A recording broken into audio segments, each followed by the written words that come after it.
Hello, and welcome to another stream. So today, I decided to finally start Hollow Knight. This is a game I've been thinking about streaming for a bit because it's exceedingly critically acclaimed, and it seems like a game I would probably enjoy. And I thought it would be fun to actually capture my first playthrough on stream.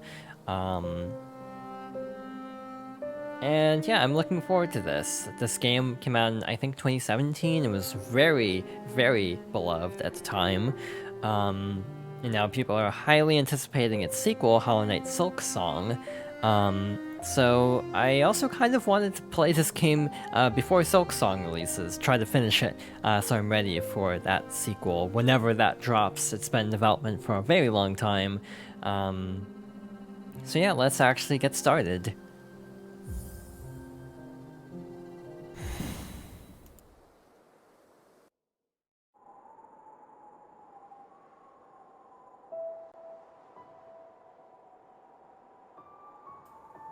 In wilds beyond they speak your name with reverence and regret, for none could tame our savage souls, yet the challenge met.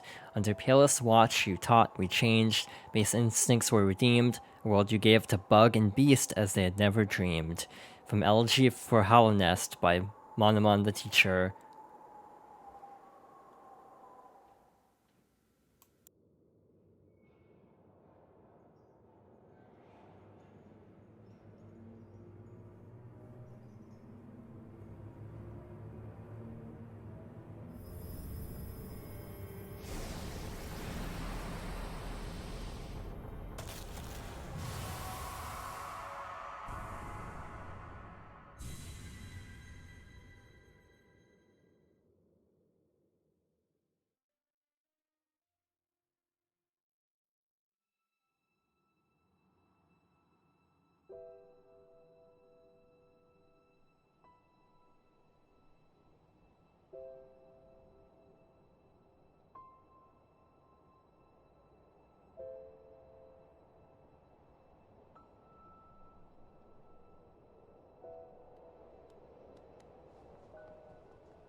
And just like that, we are dropped into the game, literally and figuratively.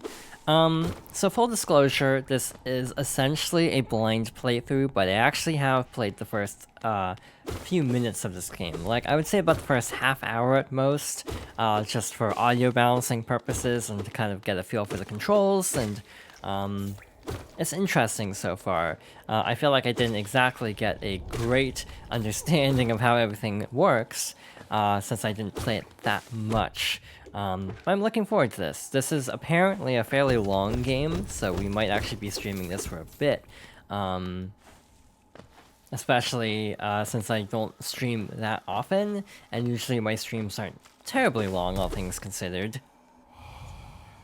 Higher beings, these words are for you alone. Your great strength marks you amongst us. Focus your soul, and you shall achieve feats of which others can only dream. Collect soul by striking enemies. Once enough soul is collected, hold A to focus soul and heal. Well, that's good to know. I actually didn't check this in my test. In my testing, so I actually didn't know that was a thing. That would have been very good to know. And that explains a lot about why I was actually having trouble with the early parts of the game.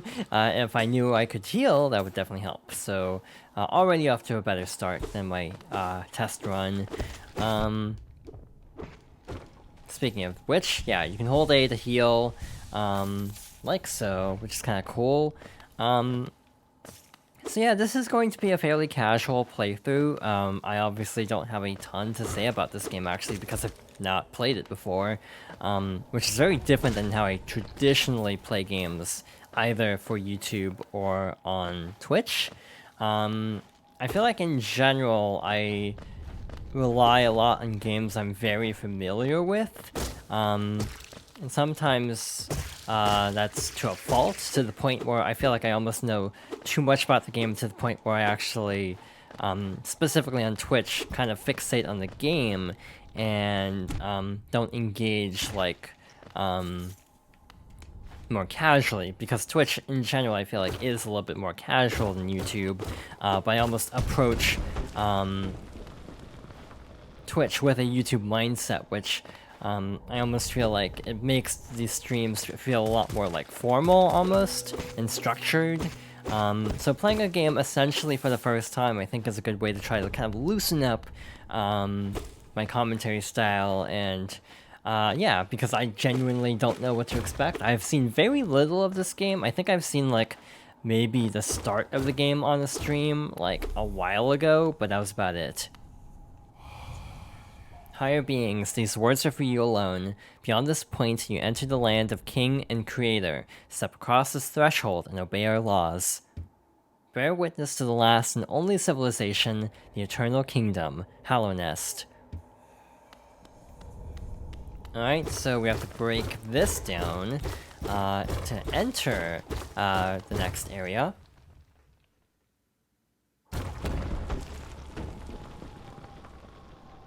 And here we are.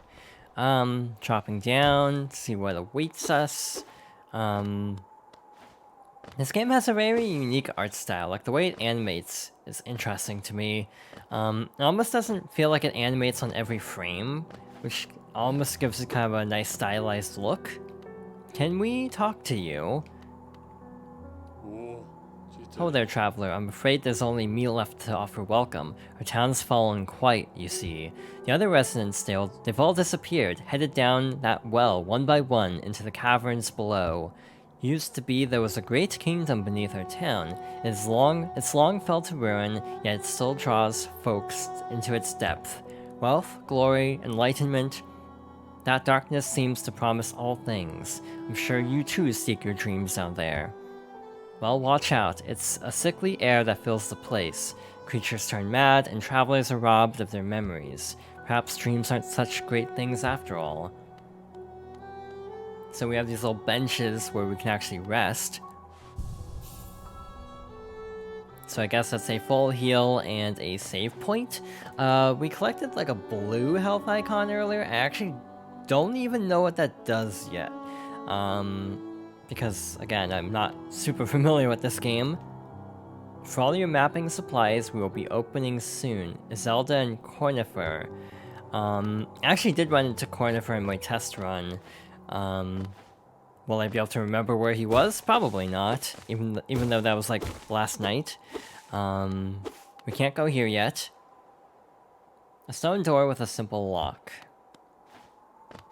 So yeah, it is actually kind of exciting playing a game essentially for the first time on stream instead of something I know like inside and out, because if anything really cool happens, beyond like, yeah, the first 20 minutes to half hour of the game, my reactions will be from the perspective of someone who has never seen this before, which I thought might be kind of fun for a game as almost universally liked as Hollow Knight. Going into it, I do have a couple of concerns about like the overall style of the game. I mean, it seems fun. I do like Metroidvania style games in general. But yeah, I do have a couple of small concerns about the overall, like, first impressions I got from when I tested it. Hello there, how delightful to meet another traveler on these forgotten roads. You're a short one, but you've a strong look about you. I'm Coral. I have something of an obsession with uncharted places. This ancient kingdom holds many fascinating mysteries, and one of the most intriguing of them is standing right before us. A great stone egg lying in the corpse of an ancient kingdom. And this egg, is it warm? It certainly gives off a unique air. Can it be opened? There are strange marks all over it. I do so love a mystery, and who knows what other marvels lie even deeper below us. I assume I don't have to be here yet. So, in terms of overall concerns I had from my brief time playing it, one is the difficulty, but again, I didn't actually know I could heal, so knowing that will make things a little bit easier. My other main concern is the, the lack of direction, which I know it's a Metroidvania, it makes sense to be a little bit cryptic about that, but I almost feel like even in my short time of trying out the game, I was already getting exceedingly lost. And I have heard that even by Metroidvania styles, this game is actually fairly open. So I am curious to see how that goes. I tend to not have the best sense of direction, but I will state right now that the general rule for this playthrough is going to be, this is going to be blind, and if I ever get really stuck, like I completely have no clue where to go, I will very explicitly ask for help. I will make it super clear. It's like, please,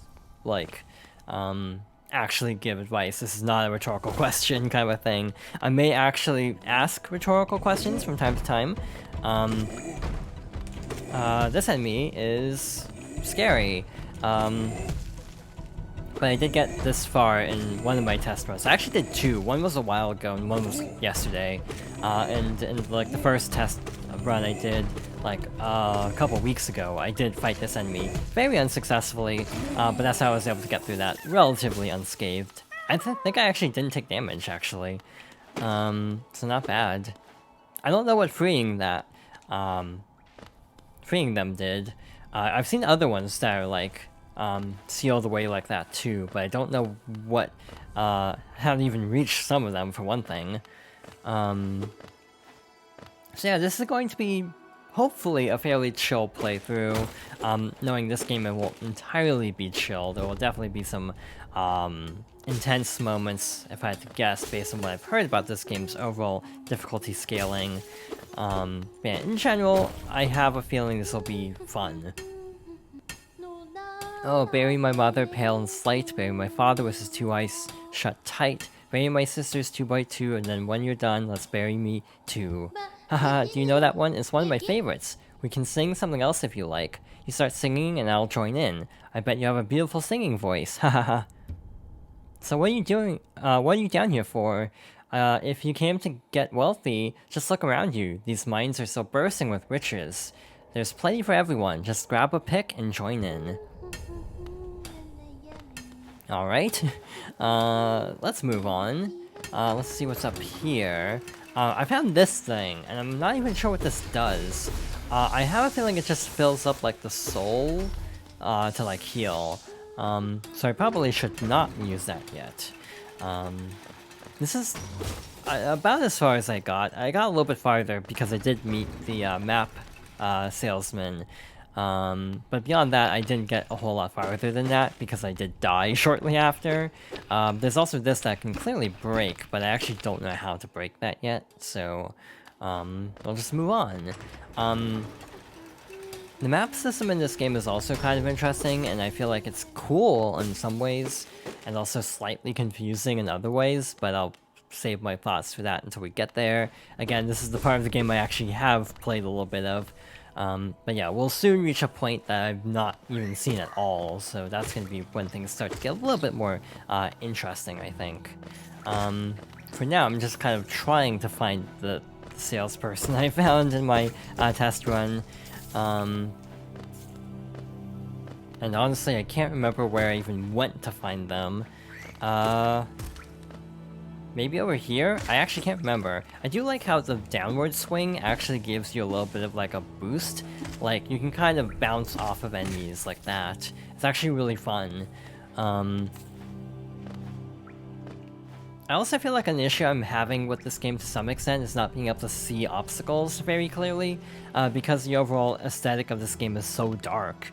I'm actually having a little bit of trouble spotting, obstacles. Over here, you have these, stalactites that fall down, and a lot of times I've actually, when I was testing the game, I would actually get clipped by them because I just genuinely didn't notice them. Beyond that, though, I do feel like the aesthetic is cool, but it's also like not necessarily my preferred aesthetic. I tend to prefer slightly like brighter aesthetics in games. I'm also not sure how varied it'll get. Like what some of the the later levels might look very different from this. I have no idea though, because I've barely seen anything of this game. I feel like another game had a healing mechanic like this. I'm trying to remember which one it was. Like where you could use like a pool of health to basically heal when you take damage, and then you like can build that back up. I know I've seen this before in something else, but I actually don't know what game I'm thinking of.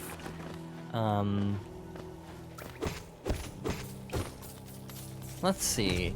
Got these little flying enemies. These little enemies there. I should actually be collecting these and not just skipping by. I don't know how expensive things are going to get in this game. And I think, actually, before I drop down here, and I think this is where I want to go, yes. Hello there. Come down to explore these beautiful old ruins? Don't mind me. I have a fondness for exploring myself. Getting lost and finding your way again is a pleasure like no other. We're exquisitely lucky, you and I. I'm a cartographer by trade, and I'm working on mapping this area right now. Would you like to buy a copy of my work so far?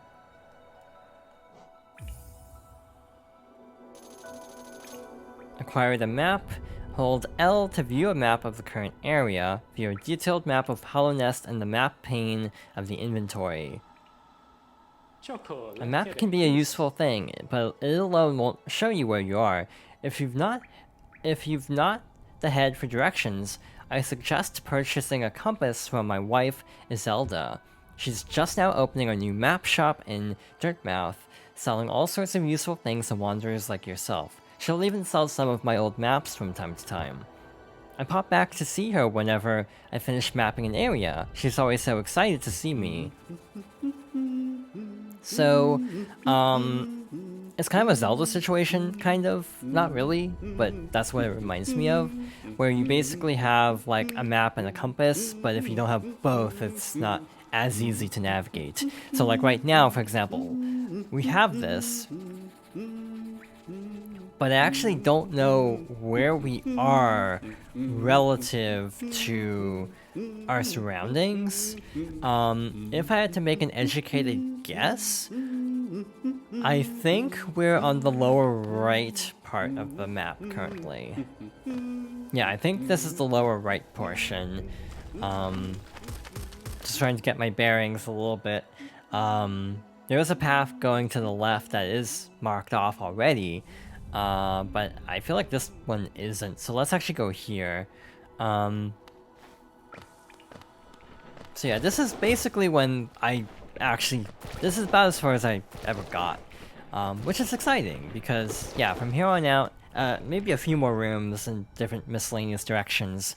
For the most part, this is basically when the playthrough starts being, like, completely, like, I don't know where I'm going from here.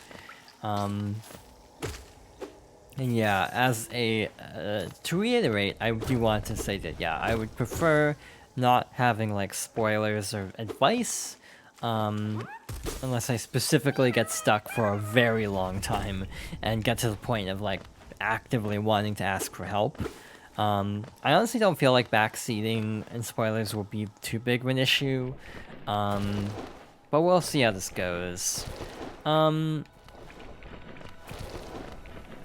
Yeah, the animation is kind of like, it almost feels sort of deliberately, like, not like full frame rate, which is honestly really cool. I like when media does that, to try to, like, have more of an animation-like quality to it. But yeah, I am really curious to see what the later environments are like, because yeah, this first environment is very, like, dark and cavernous, and I'm really wondering what, like, the variety is going to be like, if there will be a ton of variety. I genuinely don't know. Hello, welcome to the stream. Hope you're doing well.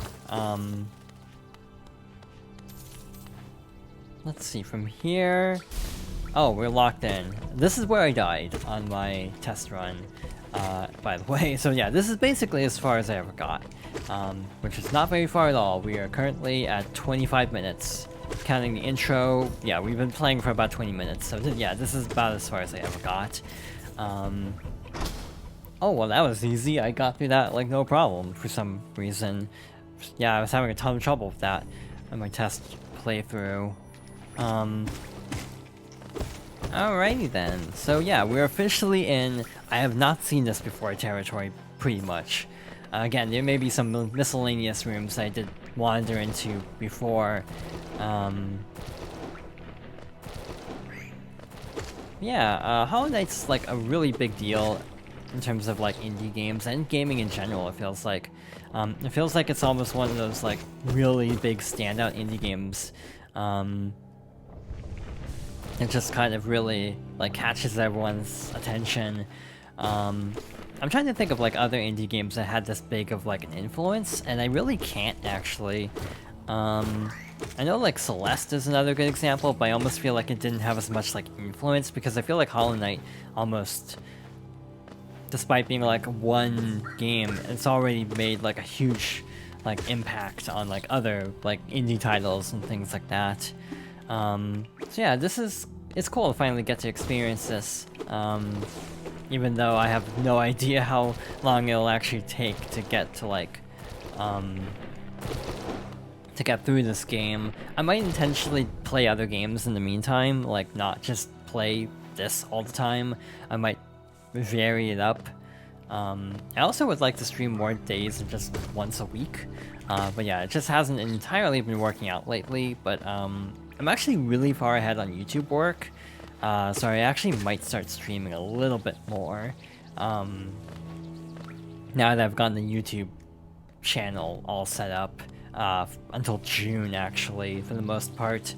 The only things I have... Oh wow, breakable wall. I wonder how many of those I've actually missed up to this point. I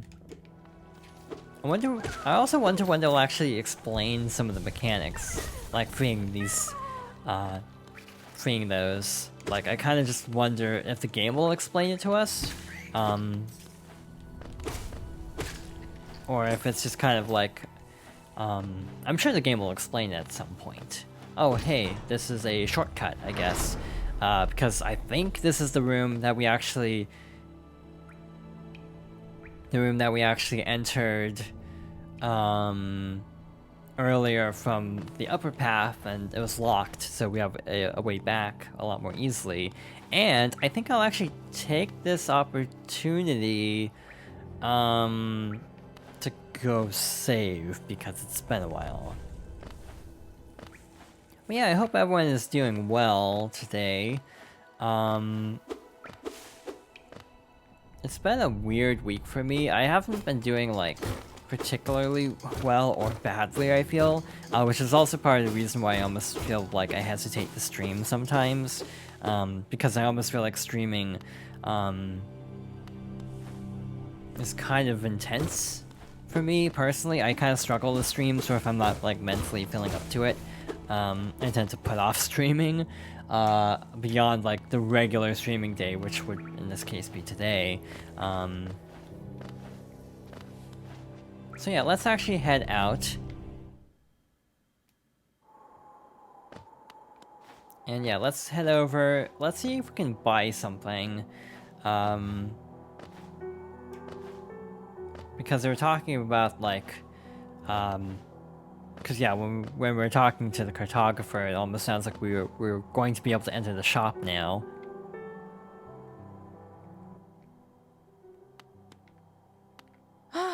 Bapanada. Come to buy a map, have you? It's really my husband you should be dealing with, but what a surprise, he's headed down below.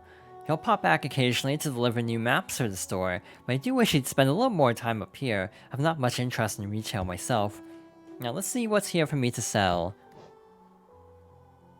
Wayward Compass, highly recommended if you're having trouble finding your way in the maze of ruins below us. Try this charm. It will pinpoint your location on your map, incredibly helpful for finding your bearings in unfamiliar locations. wow, there's a lot here. I definitely want the compass, I think. I actually don't know.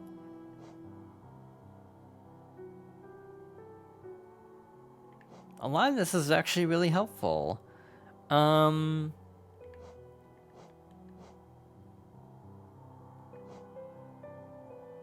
feel like some of these are like to show, oh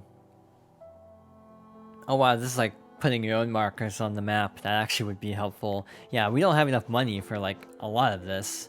I feel like this would be really good to auto-update the map. And yeah, the compass to actually show us where we are relative to the map would actually be helpful. Equip a charm to activate its powerful abilities. To equip a charm, open the charms menu while resting at a bench.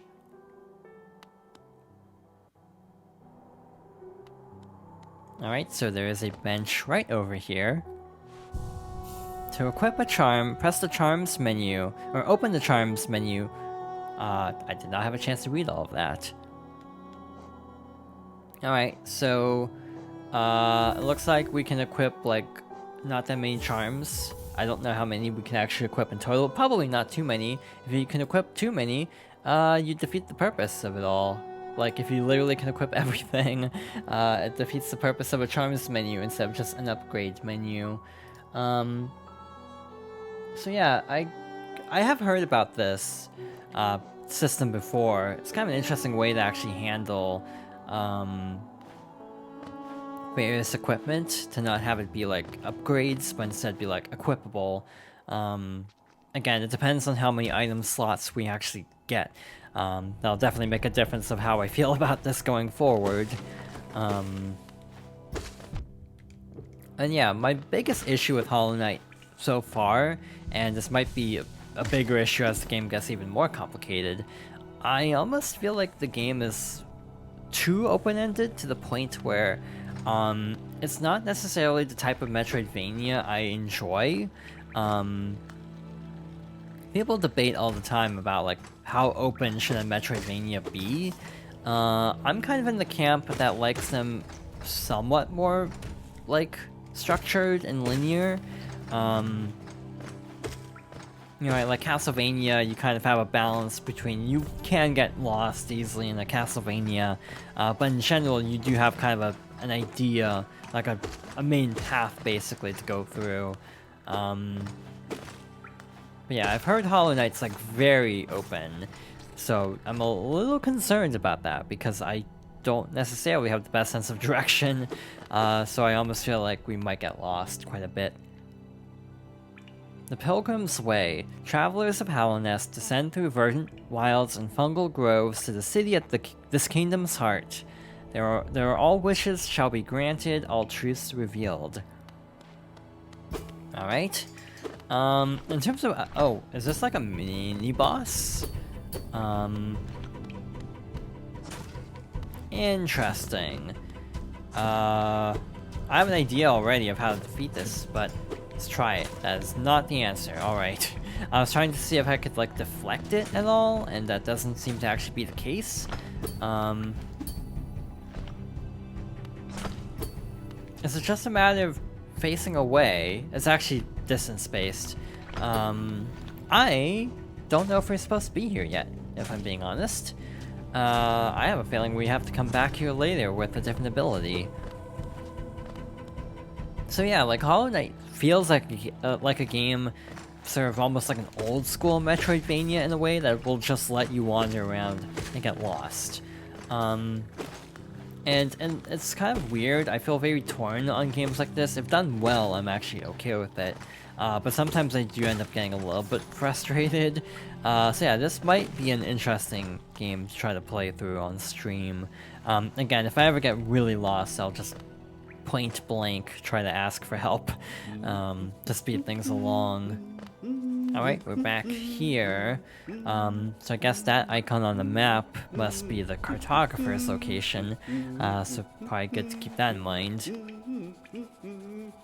There's an icon, like, directly to the right of us. I think that's where I want to go next, because I'm wondering what the icon actually means. I don't think there was, like, a glossary or anything here. So yeah, we just kind of have to figure it out on our own, what all the icons actually refer to. There's actually an upper path here, so let's try this. But yeah, I have... Oh, is this like a healing spot or something? Yeah, like a little rest point. That's cool. So yeah, this is definitely one example of some of the other charms being really helpful to actually locate things like this. But yeah, it's almost like decidedly old school in a way that almost feels difficult to go back to when you're used to like more, you know, linear, like, guided type games. Because it almost feels like they don't make games this cryptic that much anymore. So having a game with just a huge labyrinth to kind of explore at your own pace, it's a very different kind of feeling, like structure to it compared to like, you know, more modern designed Metroidvanias, if that makes sense. Like it seems fun so far, it's just, yeah, I'm not entirely used to this, I'm not necessarily even the biggest fan of this traditionally. Like, I remember playing, like, Symphony of the Night and getting really lost in that, to the point of having to look up a walkthrough, to be honest. You know, Symphony's not even as bad as, like, you know, original Metroid or games like that. That is definitely a game where I needed a walkthrough for a lot of it. Yeah, Metroid is a really good example of a Metroidvania that's actually gotten increasingly linear as the series has gone on.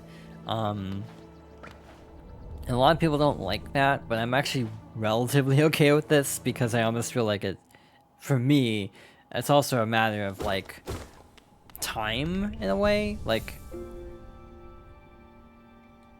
I feel like I don't have as much time and energy to expend on getting lost in games than I used to. A tall machine with the symbol of a stag. Insert geo. My guess, right away, is that this is fast travel. So yeah, again, it'd be nice if the map autofilled, but we actually have to unlock that ability.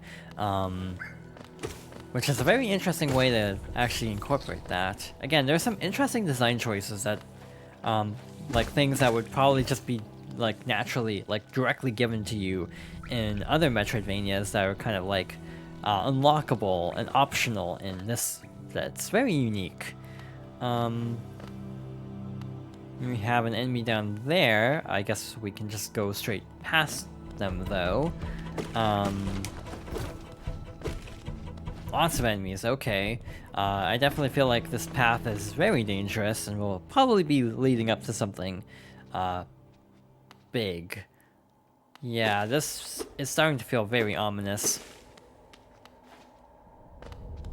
So we have a locked door there. I guess we have to go up in the meantime. Alright. Yeah. I feel like we're going to have some kind of like boss fight or something in this particular room. So let's see if I'm right. Actually just seems to be regular. Oh. I was right. The False Knight. Cool. No health bars either, which is kind of, again, old school in a way, not necessarily knowing how much damage enemies can take. I feel like I'm in a weird position when it comes to like retro games because I grew up with an NES and everything, but I almost feel like I prefer a lot of the just really convenient aspects of modern gaming instead. Like a lot of things are a lot more straightforward now than they used to be, and I almost prefer how gaming is now in terms of like, you know, accessibility and overall design. That was easier than I thought it would be. Okay, it's not over. That's like to stagger the boss, basically. Okay, I'm not sure how to deal with that. Lots of stuff is happening right now. It definitely feels like I could use a little bit more room to maneuver here. Just a bit. So yeah, basically we have to stagger the boss and then actually attack its weak point. Honestly, this doesn't seem too terrible. Like, I felt a little bit nervous because I almost feel like in general I struggle with Metroidvanias that are like combat focused. Castlevania is actually not a bad example of this. But I almost so far feel like the combat is relatively manageable. Obviously that'll probably change as we keep going, but for now I actually don't mind the combat too much. I almost feel like some Metroidvanias overcomplicate combat. I feel like Metroid Dread is actually a really good example of a game that just straight up, the combat is like so convoluted to the point where it's actually difficult to react to everything. Here we only have like one attack and a jump, so it's, you know, we have fewer options to get like thrown off by. My problem with Metroid Dread is just having like a million inputs that do different things, and then accidentally confusing inputs because of just there being too many button prompts, basically. But yeah, for now at least, this is relatively straightforward, so I don't think it's a big deal. We'll see as it goes along, though. Also, every time we hit the boss... Oh. I was not expecting to fall down here.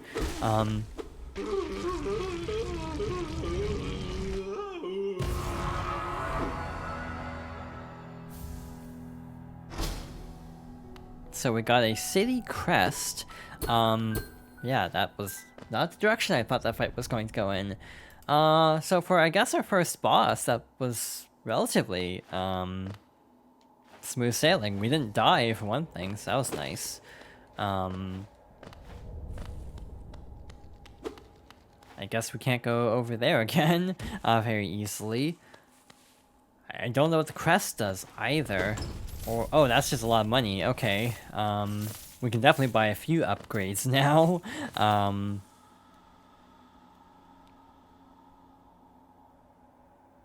So I'm trying to think of what to do next. Clearly that's the first boss, and now that we've gone past the first boss, the question is, what do we do next? And that's a question I do not have an answer to be honest.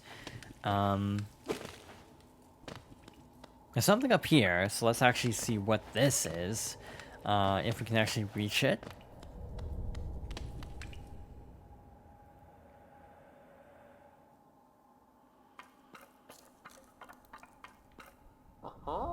Oh, who is that creeping out of the darkness? My, you're looking grim. A strange, empty face and a wicked-looking weapon. Something important has drawn you down into Halnest's corpse, but I won't ask, what. Perhaps the reason you found me is because you need my help? Say no more, friend. I'm going to give you a gift. A nasty little spell of my own creation. It's just perfect for a little one like you.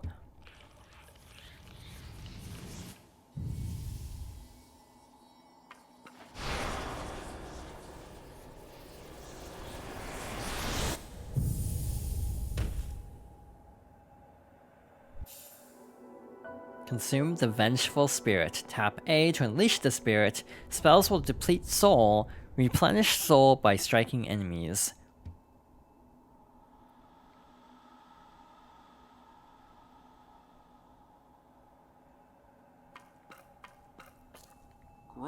Oh, you've woken at last. I apologize. Perhaps I should have warned you about the power of that spell. I was watching over you as you slept, but seemed to have slipped away myself. Now we're awake, I was wondering whether you would do me a small favor, not as repayment for my gift of course, simply because we're now friends. You see, a horrid great beast has made its home in the heart of this temple. Such disrespect. I would be quite grateful if you were to venture deeper in and slay it for me. It's a hardy creature, but with your new power, you're more than a match for it. Good luck and with a small favor, my friend. Where are we? I guess, yeah, it almost feels like we're locked in here now. Oh, okay, that's not what I was expecting, I'll be honest. I was expecting, a smaller blast of energy than that. So, cool. So yeah, holding, heals, tapping is an attack. I assume we'll get more spells over time as well. Can we use it vertically? We cannot. So yeah, we have essentially a magic system. It's very Castlevania in a way. I don't mean that as a bad comparison too, because I do like those games a lot. Alright. Probably should rebuild our soul gauge a little bit here. And then see what's down this way. In general, I feel like this game, this area here alone is actually a little bit reassuring to me. Again, it has a slightly different look to it than the other like main cavern, to the point where I do feel better about the overall level design. Again, my biggest fear was like based on all the like promo material and stuff I've seen of the game. I was kind of afraid that it would lack like visual variety, if that makes sense. But this honestly, this area looks like similar, but different enough that I feel like it's actually helping my overall concern with that. I'm not entirely sure how to feel about the soul system, to be honest. It's kind of cool actually being able to just easily replenish health like that. But on the other hand, it's almost kind of like, oh, I figured this out, I think. Except now I might be soft locked? I actually don't know. Oh, they drop enemies. They probably didn't drop enemies before because we had no way of actually fighting them. But now that we do, there, we can actually deal damage now. So yeah, we did just go to that one area too soon. There we go. Now I'm wishing I hadn't healed so much, because now I'm just having to spend a lot of time recharging this. Alright, let's actually just build up some of this meter, so I don't have to keep, stopping. Alright, there we go. So there's actually something breakable up here. I'm not sure what that's for, though. Soul Catcher. Let's see what this is. This is actually a charm. Used by shamans to draw more soul from the world around them. Increases the amount of soul gained when striking an enemy with the nail. To equip a charm, open the charms menu while resting at a bench. So yeah, we can't equip them anywhere, which I feel like is a good balancing choice. Oh, so it's done then. You've slain the beast. The poor thing, it must have been terrified of you. It used to be quite docile, but the rancid air in these caverns filled it with some ancient rage. Still, you did what had to be done. You have my gratitude, of course. We both know you wouldn't have made it through without that spell of mine. And look, the gate between us has opened. I'm sure you're eager to move on. Farewell and have faith. Whatever you are seeking, it will find you. Cool. Well, let's actually equip this now that we are at a bench. So we have 2 charm slots at the moment. Well, we only have 2 charms, so we might as well go with those for now. But yeah, I am actually enjoying this so far. In general, when I do streams like this, as a heads up, I do feel like I should say that there might be cases where I stream a game for the first time and then just stop playing, because of a variety of reasons, like just generally like burning out on the game, for example, or just like wanting to move on to something else. Sorry I missed you. If you're feeling lost, why not pop up to our store in Dirtmouth and purchase a map of this area, available now for an excellent price. Coinifer. I don't think he ever told us his name directly. I actually did see that dialogue on my test playthrough, but I forgot to actually talk to him again. Yeah, his name is Coinifer. But yeah, like there's a sort of bleakness to the atmosphere, but that last area did have a very distinct like lighting difference to the point where it's like it did stand out even within this area. I also feel like in general, I'm not entirely used to playing games for the first time on stream or in recordings. So there's this almost like sort of nervousness about doing this again. I want to say the last blind playthrough I have ever done, which was on YouTube, I want to say it was like 2017, 2018, somewhere in there. So it's been a while. And then normally I actually play games for the first time. Well, technically, I just finished the Animal Crossing videos, recording them at least. They're currently going up on YouTube. That was essentially a first time playthrough, even though I did actively look up stuff about the DLC to make sure I could show as much as I could. But in general, I don't play games for the first time on recording. But yeah, for a game like this, which is so beloved, it almost feels worth it to at least try to capture my first reactions to everything. Bapanada. So we can buy a lot now. You'll need this if you want to update your map with new areas as you explore. It's essential for anyone serious about mapping. So that isn't a pin, I guess. These markers are new additions to the shop. You can use them to mark interesting spots on your map. I wonder if these weren't in the game originally. They're saying they're new items, which almost to me makes me think, yeah, like these were items that were added in updates. Because yeah, this game did have like major updates to my knowledge, that did add in like new areas and stuff. So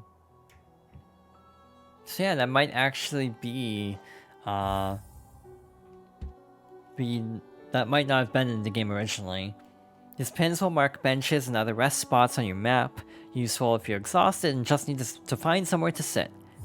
This feels weird to me, because to change charms, you need to sit on a bench, so having a pin that shows you where benches are is kind of odd. Like, it's showing you an item where you need the item to actually equip it, so it's not as convenient. Like if you're in a pinch and you need a bench to rest on, you can't equip the pin until you find, or you can't equip the charm until you find the actual bench. I'm gonna buy it anyway, but it's just something I thought of. Have you seen those beautiful blue cocoons? I made these pins so you can keep track of them. The cocoons are pretty but very delicate. Please be careful around them. I don't even know what the cocoons do yet. But I guess we'll find out. So I have a theory about what to do next. For now, I think I'm actually going to go over here and rest. Map updated. Maybe maybe those aren't equipable. Maybe those aren't charms, like I thought they were. Yeah, they're not actually charms. So yeah, okay, I take back everything I just was talking about. That's actually super helpful. So my theory is this: stone slab bearing the crest of the Hallownest capital city has an insert on the back that would fit into a slot. My current theory is that this will work to unlock something over here, because there was a locked entrance over here, and yeah, my theory is that this is what unlocks this. A stone door with a simple lock. My intuition was wrong, so I guess we are on the hunt for the actual solution. Interesting. So down here we go, and I want to check something. Oh good, it actually does mark every place we've actually been already. That was honestly something I was bit afraid of, that we'd have to actually manually comb through everything again, just to mark off all the places we've been. So having it be automatic to what we've already been through is actually kind of nice. Oh, I have not been here yet. Interesting. I wonder if these are all the things we've been freeing, and if this is like, yeah, we'll get money if we actually free enough of them. I almost feel like, is this kind of like a collectible of sorts, I guess?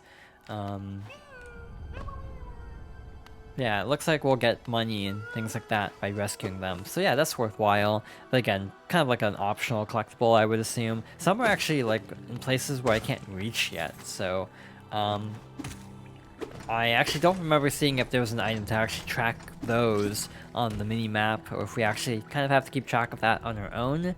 I guess we'll find out at some point. Alright, so this is where the enemy was that we were stuck on before. Piece of cake. I had full meter going into this fight, so I was able to kind of trivialize it. Yeah, I don't think it actually launched the enemies because we wouldn't have been able to defeat it anyway. But yeah, I am really glad, like, looking at an area like this, that my concerns over the environmental variety, are not, like, my concerns that a lot of the areas would be fairly, like, visually, like, similar does not seem to actually be the case. This is a different area entirely. We don't have a map for this. Ow. So we can't drop into the water, I guess. Good to know. Oh, okay, that's good to keep in mind. Can we look down? We can. But yeah, there's like an ambiance to this game that's actually really nice. I almost feel like that's the way I describe this game, is like having good ambiance so far. Again, not necessarily the type of aesthetic I normally like go out of my way to experience, but yeah, it seems like it's good. Ow. I should probably heal. For the time being, healing doesn't seem to actually be an issue, which is good. I don't think that'll last, though. The main concern I have about healing is bosses, mainly. I already can tell that trying to heal during a boss fight is gonna go very poorly for us. So yeah, you have to be very careful to actually heal at very good moments when there's like a pause in the fight so we don't get completely clobbered. Map updated, but we don't even have a map yet, so we actually have to find one first of all. There's actually something hidden really cleverly there. Good use of foreground elements to hide collectibles. So yeah, this is definitely uncharted territory. I have no idea what I'm doing here from this point on. Yeah, it's exciting. This is actually a game where I almost feel like it works well for like a streaming environment, because there's not like, oh, hello. Interesting. Can we? Oh, they're gone. Alright. I was going to say, can we talk to them? But I guess not. We'll probably run into them later. I feel like I've seen that character before, like in promo art. So I'm guessing they're very important to the story. Break that for some more Geo, I think is what they said earlier. But as I was saying, you know, this game isn't exactly like dialogue heavy, so it actually works really well for like a first time stream environment where you have like, where you have, yeah, like a lot of downtime to actually kind of give thoughts on the game. I almost feel like that's one of my biggest issues with Twitch, is like finding opportunities to actually talk about things because of having a YouTube mentality for commentary. you know, because I did YouTube for so many years going into Twitch, I have this mentality of like reading all the dialogue, letting cutscenes play out, not interrupting dialogue and whatnot. And I almost feel like it's not necessarily a bad thing, but it's also not necessarily like, it's kind of like, it's one of the differences between the two, like, environments, if that makes sense. Like, I almost feel like I treat YouTube very formally. I don't know what I was expecting there, to be honest. Yeah, I treat YouTube very formally, and still treat Twitch very formally. And I almost, formally. And I almost feel like I need to treat Twitch more casually by comparison, if that makes sense. Also, as a starting streamer, it's inherently a little bit tougher because, like, I tend to go into, like, a YouTube commentary mode, partly just because chat's going to be, you know, relatively quiet. Therefore, trying to keep, like, commentary up almost like, for me, I almost have to slip into, like, a YouTuber commentary mindset because of just, like, yeah, just starting out. Isn't this a contrast from the crossroads? Such a humid, lively place. The roads twist and turn in the most wonderful ways. I've done my best to chart the area ahead, though I must admit some of the area's inhabitants proved quite a nuisance. Purchase a map of the area?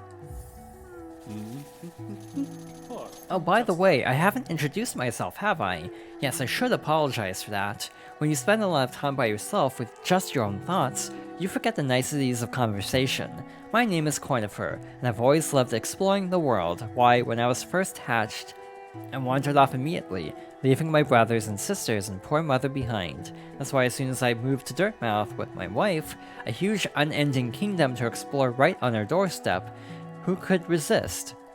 Anyway, I'll let you return to your travels. With a little luck, we'll meet again. Be safe and farewell. So, I'm trying to think about how this is working. I feel like the areas that are lighter are areas that aren't automatically given to us by the map, if that makes sense. The stuff that's like darker, stuff that we actually have automatically marked off for us. Alright, let's drop down here. Okay, that makes sense.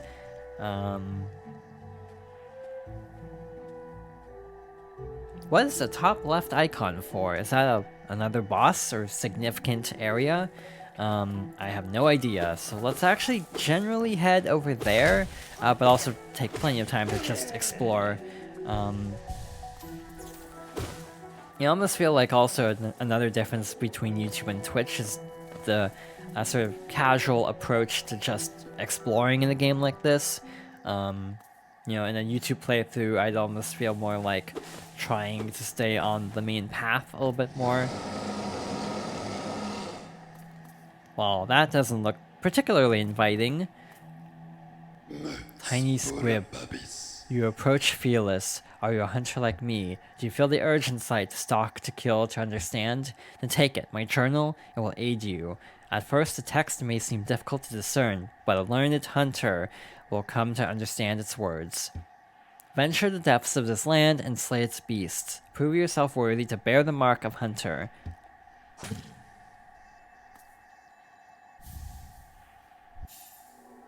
Take in the hunter's journal.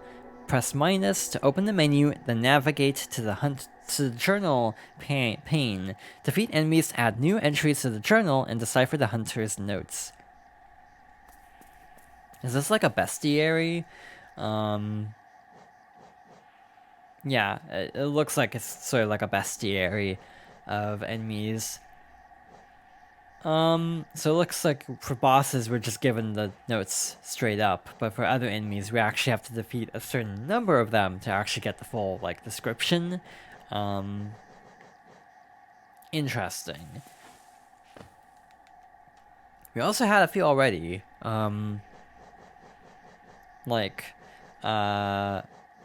Which one? This one. We already had this one. So yeah, that's cool.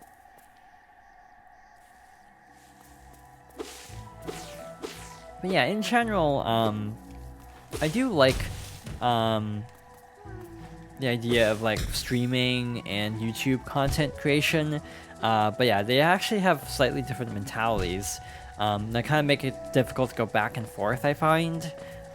Just because of like structural differences with how they're like organized. Alright, we freed another one of those little guys, so let's keep moving. We are actually in danger. I need to be way more careful and heal. That would help too.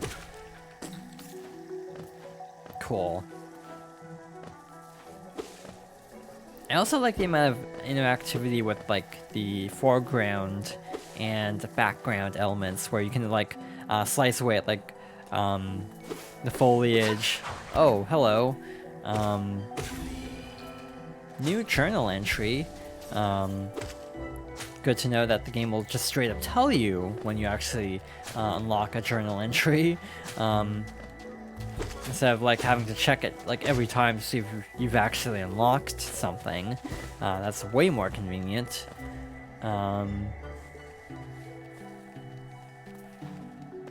Cool, so let's keep moving. Ow.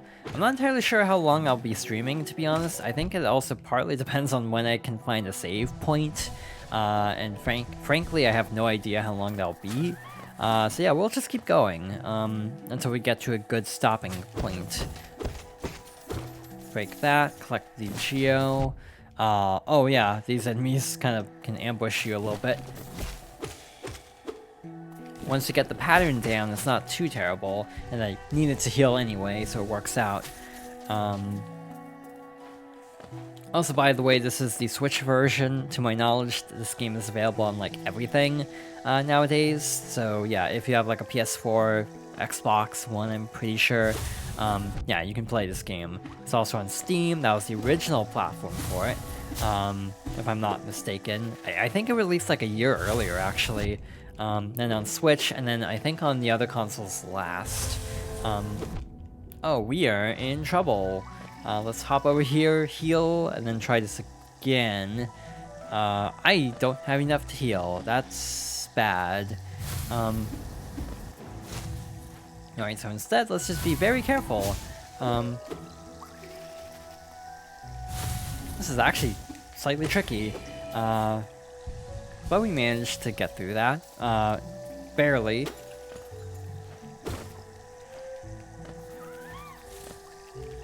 Yeah, this is very much like an atmospheric game, which I feel like is very good for a Metroidvania. I feel like it's actually would be surprisingly difficult to do atmosphere, to do atmospheric type games in like a 2D environment. I feel like that would make it a lot harder because like in 3D, you have a lot more detail that you could put into the world, but with 2D, since you're limited to like two main planes, like I almost feel like it would be a little bit tougher to design like visually compelling worlds in like a 2D setting versus a 3D setting. Obviously 3D would be hard in other aspects though, so yeah, it might even out actually. Oh, that sucked. Trying to fight that enemy in a very narrow passageway. Not the best thing in the world to try to do. There we go. Yeah, I'm trying to think. Yeah, there's a game that handles healing somewhat similarly to this, and I don't entirely remember which game it is. Looks like there's something... Ow. Looked like there was something down there. Like, there's something glowing over there, and I can't reach it yet, so I guess we just need to keep moving for the time being. So this figure is leading us this way, so let's follow them. We have a bench in this area, so let's try to find it. Ow. And save, because this is actually starting to get very dicey in terms of like the amount of health we have. Case in point, we are barely scraping by at this point. So yeah, let's... Oh no, we can't go that way. A toll machine with the symbol of a bench. Insert Geo.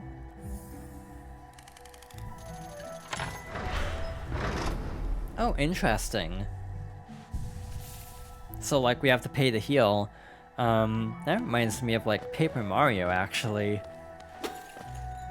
Now my question is that a one-time payment or do we have to pay that every time we need to heal? Because if so, that will definitely add up after a while. It also looked like we would need to pay that regardless in this case because this is the path forward. So I almost do feel like this is just to introduce you to the concept.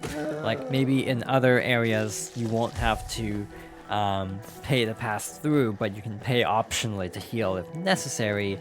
But it almost feels like this is just to kind of introduce the concept in like a mandatory setting.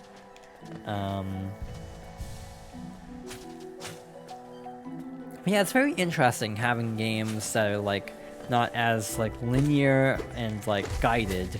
Another game that's actually released recently that people have been kind of expressing similar feelings to is Tunic, which is for Xbox and PC. It's like a Zelda-like game in terms of like a top-down Zelda, but it's designed from what I... Oops, did not mean to do that. I guess R also will act as that feature, because I tapped R by accident and launched a fireball, and wasted a lot of my energy, so whoops. But as I was saying, Tunic is another good example, I feel like, of a game... Oh. This is interesting. An enemy with a shield. We haven't seen anything like that yet. Can I? Okay, they will block above, making things a little bit tougher. Ow, and they have projectiles, so we can't just stand in the corner. I mean, that worked. Yeah, the combat is definitely already ramping up, and we're on, like, the second area. Well, that could have gone a lot better. Just casually stumbling into, like, a mini-boss arena. I definitely need some health. Probably should not go to the marked area on the map until I can find health. How much can you actually farm health in this game? Like, if I drop down here, will the enemy respawn? They do! Alright, so that makes things a little bit less scary. Being able to, like, farm for life, basically.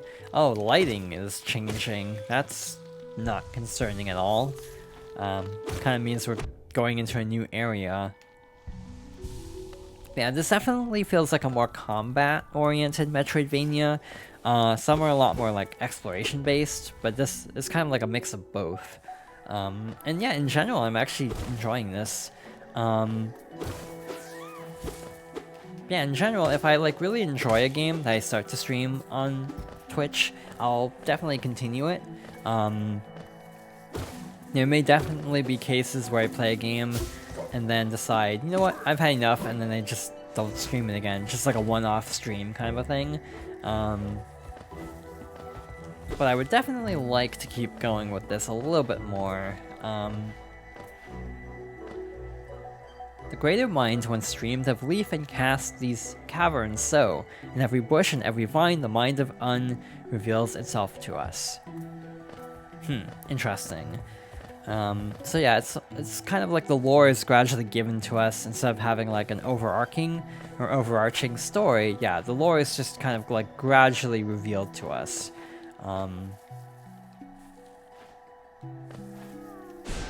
Alright, we cannot go that way, so we have to go around, it looks like.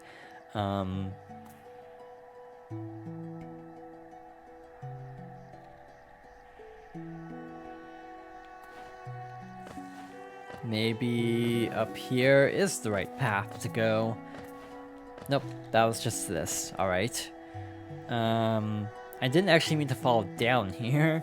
But there's a path somewhere nearby. My guess right now is we have to go around to the right and circle around to the room, but I actually have no idea if that's actually what we have to do or not.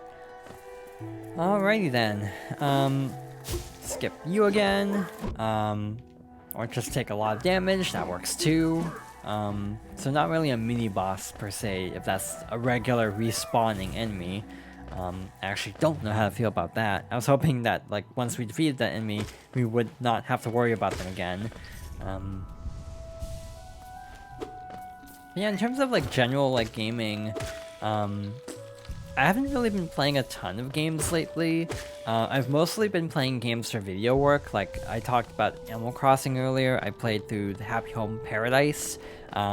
Did a bunch of videos for that that'll go up throughout the next couple months. And I actually need to figure out what I'm recording next for YouTube. I have ideas. Very recently, I felt inspired to revisit a series I just actually did a video on.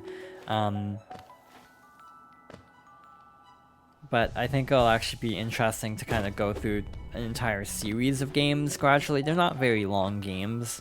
Yeah, gradually, you know, over the next year or two, try to chip away at a series to try to showcase them. I also have like a couple of other like nostalgic type games, but I did one recently on YouTube and it didn't exactly do super well. So I might actually think through how to actually approach a series like this that might not have as much like a wide outreach compared to something like, you know, more AAA mainstream. Yeah, I'm still enjoying doing YouTube content, by the way. I upload YouTube videos Monday, Wednesday, Fridays. Oh. Interesting. Where is this? This is not where I thought we were going to be fighting a major enemy like this. Well, that was a waste of a lot of energy. Alright. Assuming this is the basic pattern of this fight, this doesn't seem too terrible, but I'm actually expecting a mix-up at some point. Dropping a little smaller enemies is definitely a good example of a little bit of a mix-up to this. And also having to dodge and deal damage is not the easiest thing in the world. Yeah, I kind of fell out of the pattern, and I'm struggling a little bit with that. I like trying to get back into the pattern. Okay, so the roar summons enemies. I almost feel like, yeah, I need to jump higher, like that, because otherwise I end up clipping the enemy. Yeah, being able to heal is actually really nice, and having an enemy like this that attacks fairly slowly is also very convenient. But again, I have a feeling as the game goes on, we'll have fewer enemies that will give us large windows to actually heal. Like this is rather generous, for example, and I don't think that'll last a whole lot longer if I'm being honest. I kind of have the impression of this game being difficult. Alright, so that's another enemy down.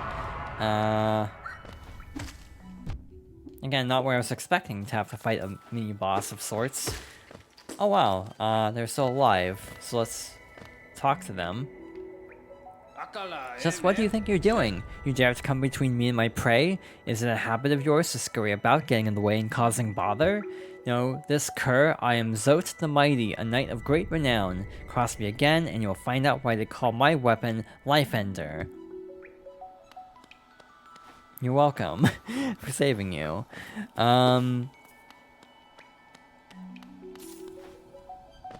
so now that we've done that, if we drop down here, we should be on the other side of this room, meaning we can actually, yeah, loop around when necessary. We actually don't want to do that yet because I want to see what's in this room to the left of here. Oh goody, this is a horrible spot to be stuck with an enemy like this. Yep, just gonna run past all that nonsense and move on. Is this the exit? This is not the exit. Yeah, it looks like there's an exit here, but I'm actually having a hard time figuring out where it actually is.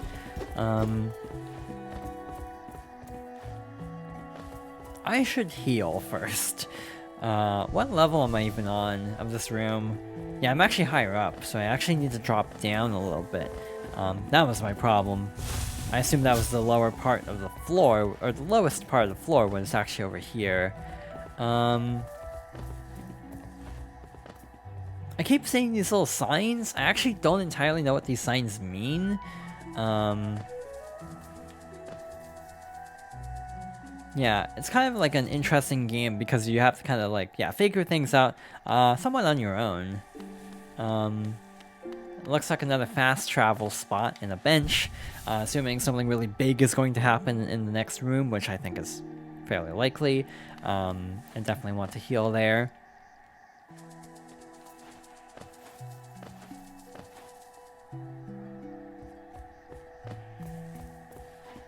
Alrighty then, so I think we're as ready as we can be for whatever the heck is in this room.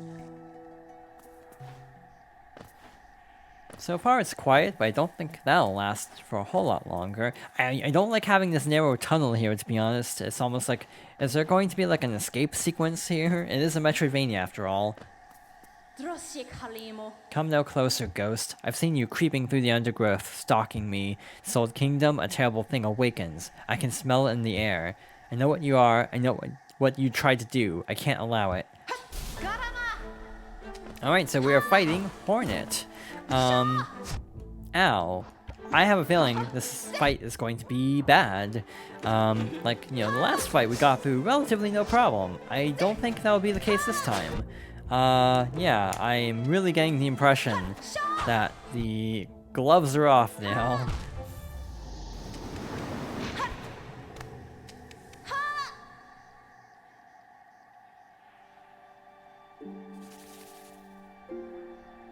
So, that went poorly, as I kind of thought it would, to be honest. To my knowledge, this game kind of has like a Dark Souls system in place where if you die, you lose all your money, but you have to go and recollect it, basically. So this might be interesting having to do that in a boss. Okay, it's outside the arena, so that's something at least. I don't really like how I took damage getting that. So I'm actually going into the fight with less health than I would have normally. Alright. So this is a matter of learning boss patterns, which is not necessarily my forte. This was always what I struggled with most in games like Castlevania and Bloodstained, was like the pattern recognition in bosses. Alright, so that's, yeah, like a boomerang. Did not mean to actually release A that quickly. When she does that attack, I feel like that's the best time to heal. Alright. Okay, that definitely could have gone better. Oh, that had more range than past. Yeah, I'm barely staying alive at this point. Oh. Well, I kind of wasted that opportunity, unfortunately. In general, this doesn't seem terrible. Like, it's the second major boss fight we've had. So yeah, this feels like, you know, manageable and everything. It's just a matter of, yeah, learning the patterns and, like, getting better at the fight. Figuring out Hornet's range and everything. I'm just trying to find a good spot to heal, to be honest. Yes, I'm definitely playing this fight a little bit more carefully than I probably need to. Yeah, I'm not exactly bursting with confidence with this, so yeah, trying to play it safe. Oh, that was bad. Okay, good sign. Okay, didn't dash the full length of the screen, so we survived. Heal up to 3 life.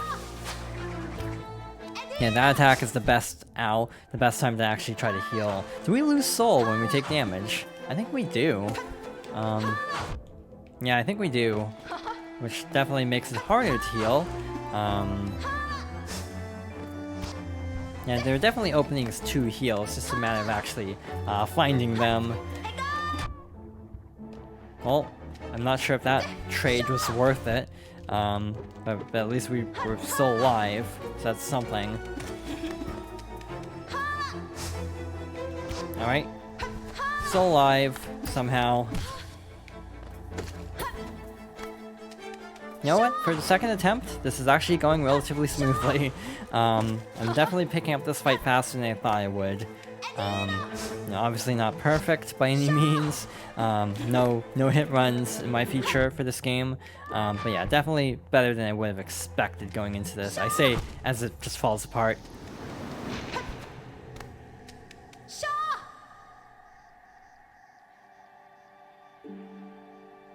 So I have a complaint already about this fight, and it's not a complaint necessarily about the game, but about like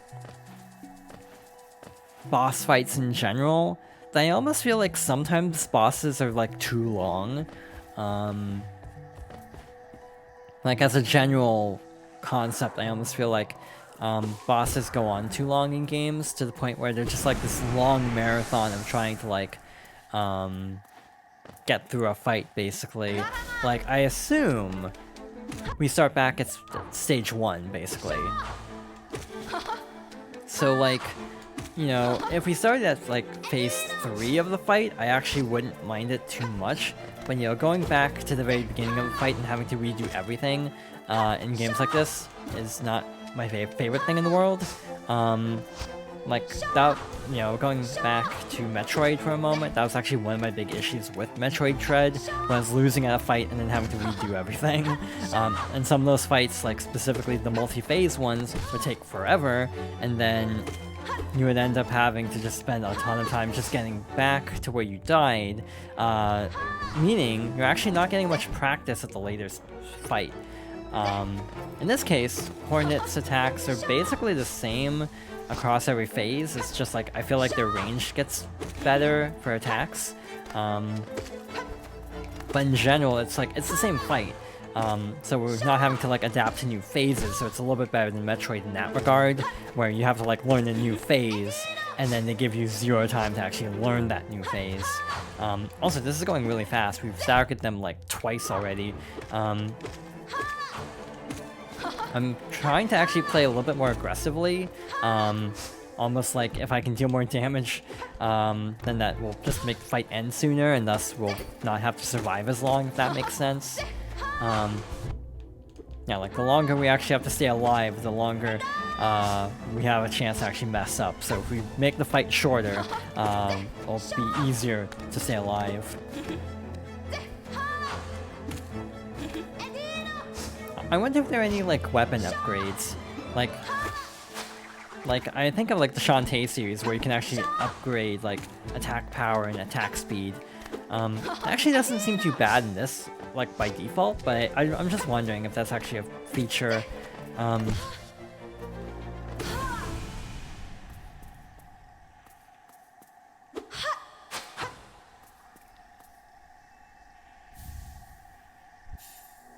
Taking the Mothwing Cloak. Press CR to dash forwards, use the cloak to dash quickly along the ground or through the air.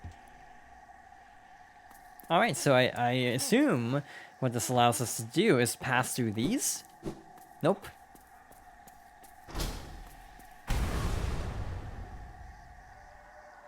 Would it seek to break the seals? They cannot be undone. They must be undone. Let us sleep, little shadow. Return to your darkness. Allow us our peace.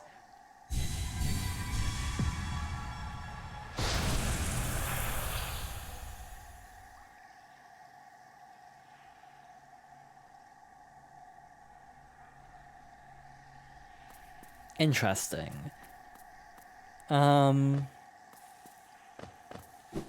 Oh hey, we can dash over those now. Yeah, there's actually a spot where we could have helped one of those little, like,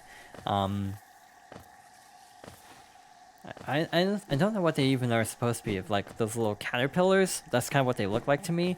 There's one that I saw like in my test playthrough, but I wasn't able to jump far enough. I actually could probably rescue that one now, assuming I could actually find where it was, because who knows what it actually was relative to where we are now. Nice. Having a dash is actually really helpful.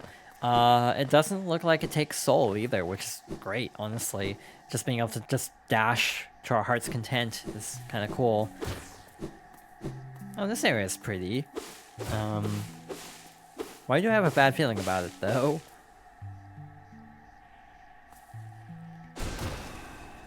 Lake of Un. So, is this still the same area? Yeah, we're still in the same area. Which is interesting. Oh, that is an enemy. I was like, maybe they were just standing there because they're actually not going to try to hurt us. My intuition was very incorrect. Oh, hello there. Seems we both tread far from the path. I can hardly believe those dusty old highways led me to such a lush and lively place. This building suggests some form of worship, though its idol has clearly been long forgotten. Doubles equally well for a moment's respite. Alright, so a little makeshift rest area here. Alright.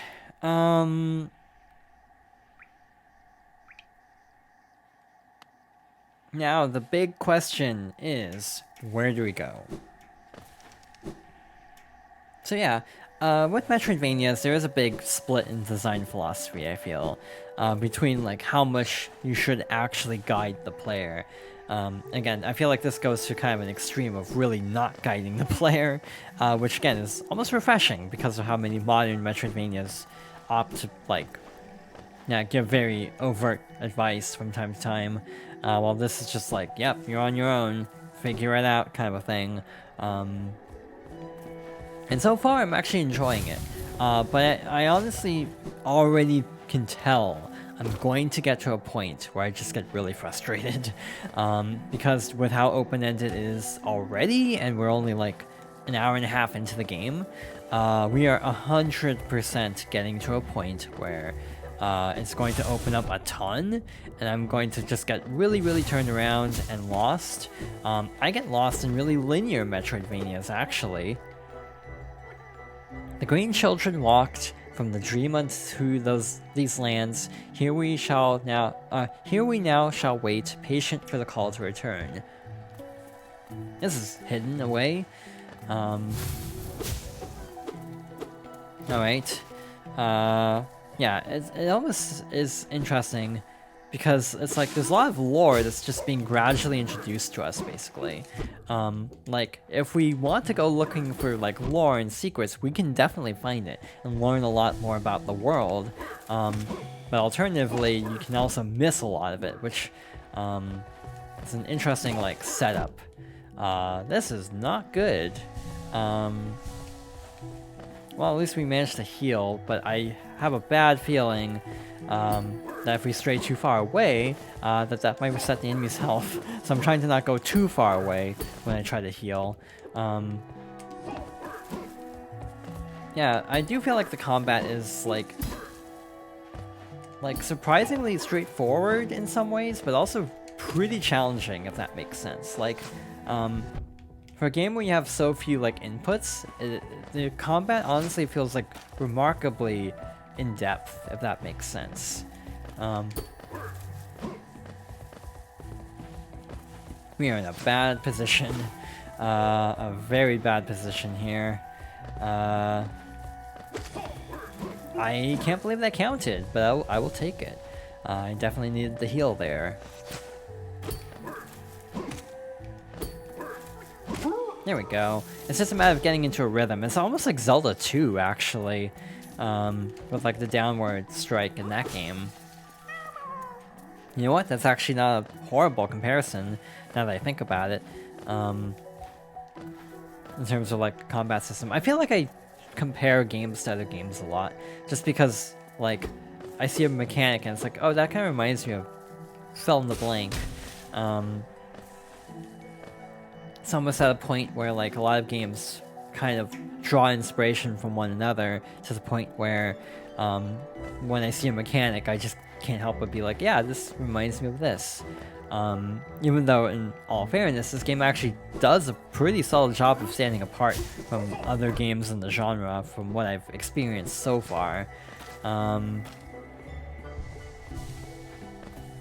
so our options are this upper path up here, and there's a path below us and to the right as well. I'm going to check up here first. Is this the part that was, like, not connected? Oh, no, this is still connected. Why did I press A to dash? What game have I been playing that has A to dash?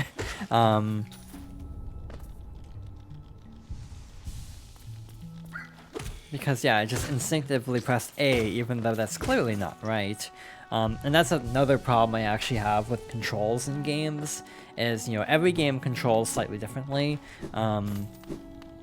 Like, different button inputs, different, like, you know, like D-pad or control stick type focus and things like that, to the point where when I play a lot of games, I actually get really tripped up by having every game control slightly differently. So I try to press the buttons that correspond to a different game and get, yeah, really tripped up.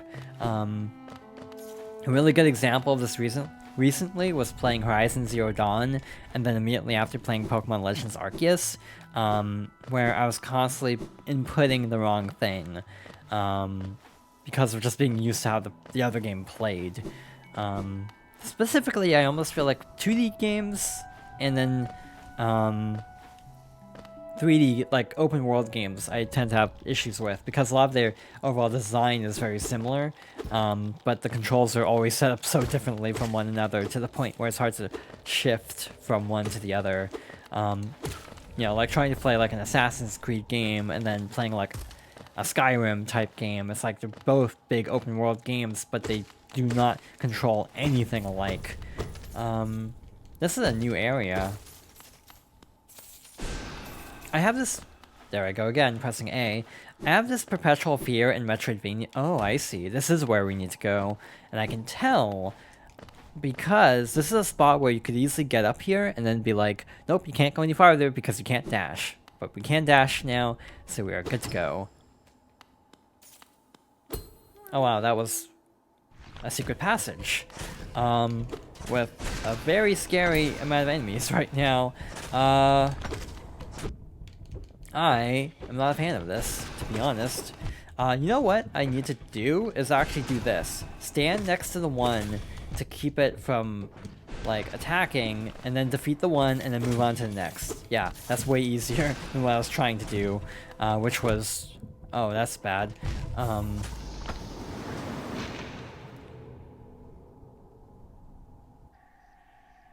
And we're all the way back here. Cool.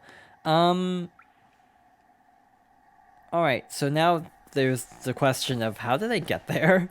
And can I make my way back over there? Yeah, actually standing in the middle of the room was a very bad call on my part. Definitely standing on either edge to force them to not attack. That's way better. I also feel like another thing that modern games tend to prioritize a lot is checkpoints, to the point where it actually almost sort of trivializes like death, basically. I almost feel like that's something that having set checkpoints might actually make more interesting in some ways and worse in other ways. You know, like for example, Metroid Dread is a very difficult game at times. But the thing is, if you die in the game, you just reload a checkpoint and you're good to go. You don't get sent back that far, so if you do lose a life, or if you do get a game over, essentially, you don't lose that much time.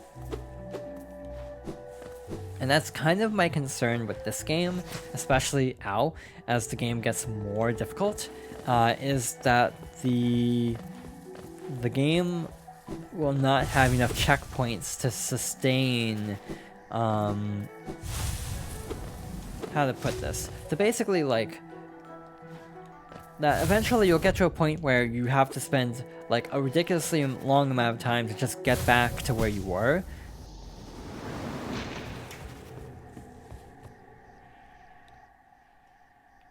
So I'm pretty sure that means we lost out on all of our money because we died again, and the new ghost that we can defeat will have no money because we didn't have any going into that fight. So yeah, that's a bummer. I've never really played a lot of like Souls-like games, and I almost feel like this is a Souls-like mechanic of sorts. Like if you die, you just lose all your money, and then you have to like recollect it. And if you die again, then you lose out on it. That's not necessarily a Souls-like concept now that I think about it, because like Shovel Knight did that too. But my main thing about Souls games is not necessarily like the difficulty. My main thing with Souls games is how slow they feel. I tend to prefer like more fast-paced style games. So like Souls games, I always feel like the combat is too slow. And like you always have to like telegraph everything. Not telegraph, you have to like plan ahead really far when attacking, for example. Like, you know, really, because the character like will really wind up every time you go to attack. And it just feels a little bit like it almost kind of feels like you're not fully in control because of how much of a wind up it takes, if that makes sense. Like, I don't really mind Souls-like games that have a lot more of like fast-paced like attack speeds and like dodging speeds. Like to some extent I still have this problem a little bit, so I would probably feel the same way about Neo. But the world, like the Stranger of Paradise demo, the combat felt relatively fluid and not as much like I was like, you know, you press a button and then the character has to like wind up for a long amount of time to give stakes to the actual combat. I feel like that is a valid method, actually, of giving stakes to the combat by making it so you have to wind up for a long time. So like if you input an attack, you have to really commit to it. So I understand like the design philosophy behind it, but it's personally not something I'm the biggest fan of. With this, at least, even though you have like the mechanic of having to recollect like your souls, or like your money in this case when you die, you at least have the benefit of like the actual like movement and attacking. In my opinion, feels really fluid. But yeah, the biggest thing right now is I'm not really a fan of the checkpointing. I get why it's the way it is, but it's a little like, yeah, you have to spend a lot of time backtracking.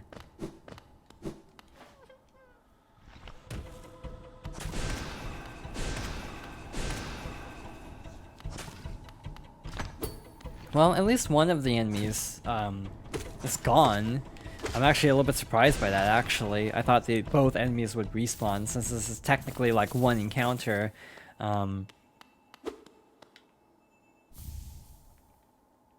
Baldur's Shell. What does that do? Probably defense, right? Protect its bearer with a hard shell while focusing soul. The shell is not indestructible and will shatter if it absorbs too much damage. So, if I had to make a guess of how this works, I actually have no idea how this works. But if I had to make a guess of how this works, the way it's written, it makes it sound like if you're doing like a healing action or something that uses soul, it'll like give you temporary invincibility or something, and then it'll break. So like it'll shield you like for one heal, and then it'll like shatter, and then you'll be susceptible to damage again. At least that's how I'm interpreting that description. I have no idea if we're supposed to be here or not. Again, having the little dash path there makes me think we might have to be here. But I'm actually not convinced, so I'm going to look around a little bit more. There's a path below us that I've actually been curious about for a bit, so I think we'll go there next. I like the music so far. It's very understated, and that's not a bad thing. A lot of times in games, I almost feel like specifically in video games, more so than other forms of media, you have this sort of push towards like really big, like bold music, and that's not necessarily like the best call sometimes. And I feel like this is a game that just goes for ambiance, and that's fine as well for what it's trying to do. Like I almost feel like really catchy, upbeat kind of music wouldn't work. Having like, yeah, just sort of gentle ambiance is just a kind of a nice tone for the sort of dark atmosphere of this world. Yeah, the controls are actually really responsive, I'm finding. I say as I immediately fall into a bunch of enemies there. I just feel like in general, this game is good. I am enjoying it a lot. But I almost feel like, you know, knowing that the game is going to be like 30 hours or so, it almost feels like, I don't know if this is the best way to describe it, but it almost feels like I haven't really quite gotten to like the really exciting parts of the game yet. Like I'm still kind of in the early preliminary exploration, if that makes sense. And like we're still a ways off from like the really like exciting aspects, maybe would be a way to put it. Which is exciting actually. Like, you know, I'm enjoying this as is, but I almost feel like we've barely scratched the surface. There's a lot more to go here, and that's exciting. That's already relatively fun to play through, and it's probably going to get better, since we are just at the very beginning of the game. I have other questions too, like can we upgrade the soul gauge, can we upgrade health, and things like that. All rhetorical questions to specify. But in general, like, the basic gameplay is very solid so far. Yeah, my main issue, I would say, is just sometimes I have a hard time like making out details, like what's going to actually be an obstacle and what's going to be part of the background. It's actually kind of difficult to tell sometimes. Beyond that though, it's actually been a lot of fun so far. I'm definitely going to continue this for a while at least on stream. I don't know if I'll stream the whole game. I make no promises, partly just because of like burnout. And for a game this long, I feel like burnout is a very potential problem to have. So yeah, for like a 30-hour game, if I stream it like 2 hours a week, you know, that'll take like potentially up to like 15 streams.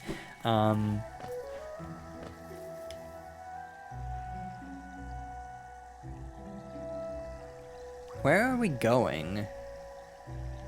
That's my big question right now. Again, very much a rhetorical question. How do we get to our next stop, basically? So I'm trying to figure out. Because again, the game doesn't really tell you. Like, it doesn't really point you in the right direction at all. You're just kind of on your own, trying to figure out where to go.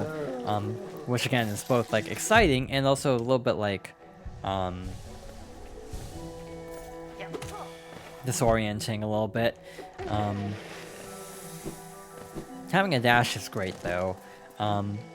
It's one of those things where it's almost like once you get an item like this, you realize how much you missed it, because other games have, you know, dash maneuvers and things like that. And then as soon as you get it, it's like, oh wow, this is actually really good. There's still a lot we can do down here, actually. Why do we keep pressing A? Is that a Metroid Dread thing?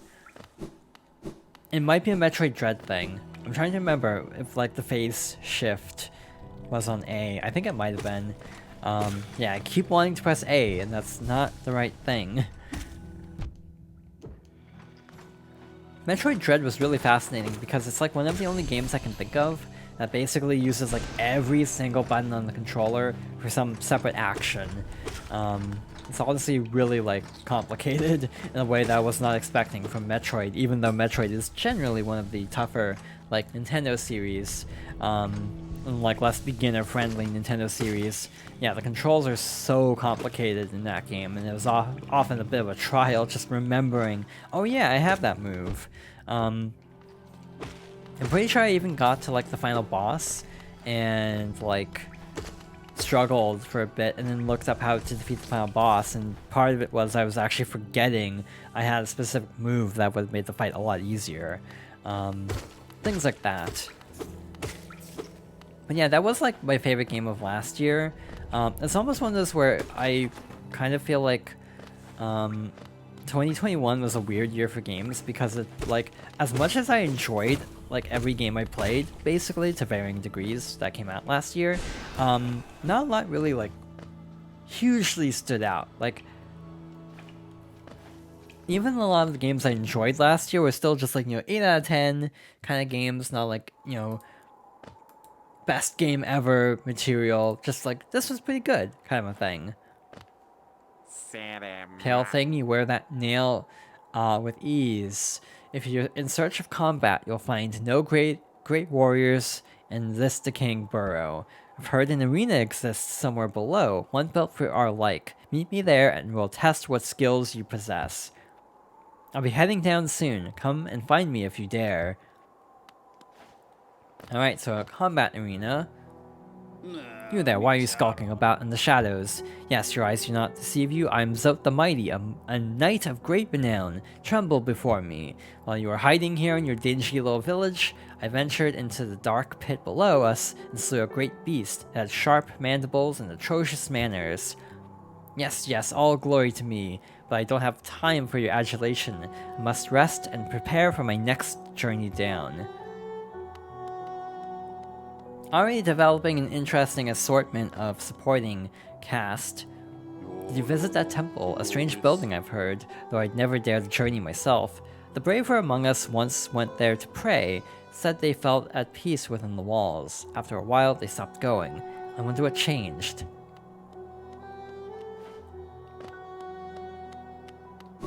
Okay, we can dash here. It felt like we slowed down. Yeah, we slowed down in the village a little bit. Let's see, what's new in the shop? Bapanada. Vendor pins. I don't think we've actually seen... Oh, this is just like other NPCs as well. So that actually might be kind of helpful. More token markers for... Oh yeah, maybe these are unlocked just by playing the game, not like were not added in DLC or anything. Who knows? I'm tempted to go for these two. Use these pins to mark shopkeepers or any other interesting bugs you find on your travels. Every so often, you should pass by and see how they're doing. I'm sure they'd like that. Oh, I'd sign these pins to keep track of the kingdom's hot springs. I haven't visited any myself. I wonder if Cornifer might take me sometime. I'm sure you'd make better use of these pins till then. Alright, so... it says the map has been updated. So yeah, it shows like, points of interest. And we actually do have like a key now, showing like the different types of locations. My biggest question right now is where do we actually go from here? And also, do we keep going for today, or do we stop here? I almost want to keep going a little bit longer. I don't know if I actually saved. I'm just realizing that, so I should probably do that. But first of all, I want to check over here. Is this the right way? I don't know if it is. Also, it doesn't save, or it doesn't pause while you're checking menus, which is kind of scary. I'm not the biggest fan of that in games. So you can't like really pause for one thing. Since we rescued a few more, I figured I'd check over here.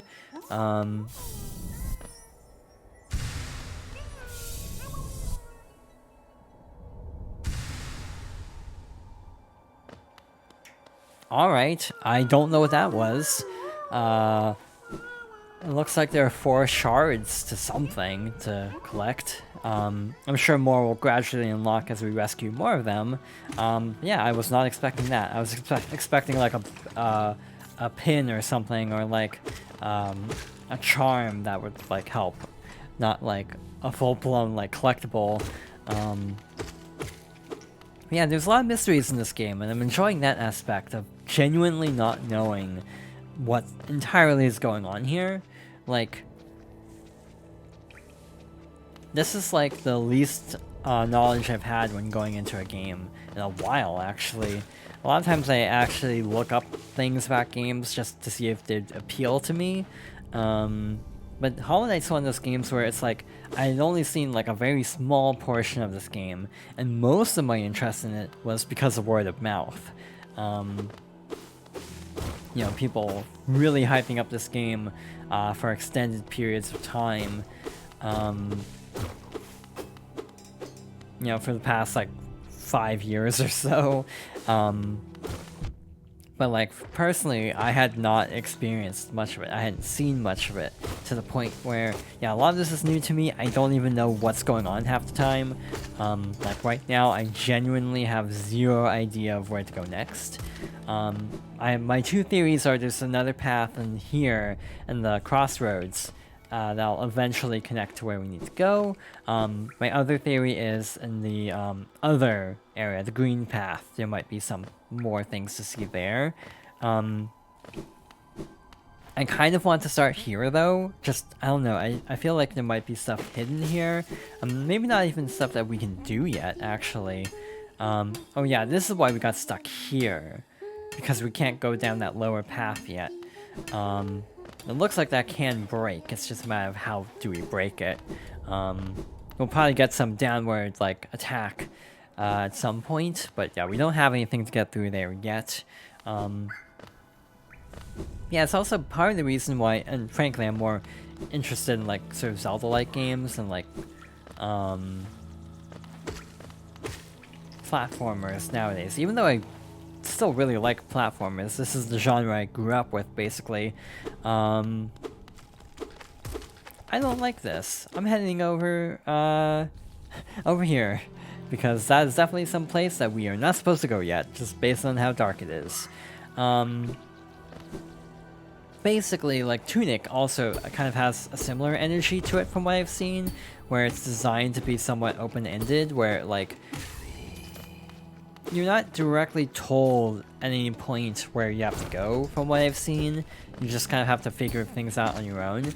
And it's like, yeah, kind of this old school game design that's actually refreshing nowadays. And yeah, that's kind of my takeaway with this game so far. Is it's actually kind of refreshing how, how little is actually directly explained, and how much is left to the player to figure out, both, you know, story-wise and in terms of the actual gameplay itself. Like, you know, obviously in terms of gameplay, we are just kind of gradually making our way through, trying to figure out where to go. But even in terms of like the story, it feels like we've been getting a little pieces of lore throughout, but nothing super concrete yet. And that's also kind of interesting to me. Where are we? We are not even on the map anymore. Cool. There's a sign here. I haven't quite deciphered what all the signs mean yet. A door with an open slot. Okay, good. I was testing if B closes that menu so I don't accidentally fire a fireball every time I'm trying to close the text box. I also still really like the little subtle interactivity with the environment, like chopping down the little spears propped up around here, like all the little blades of grass and whatnot. It's a little thing that adds extra charm to the world. Is that an enemy? That is indeed an enemy.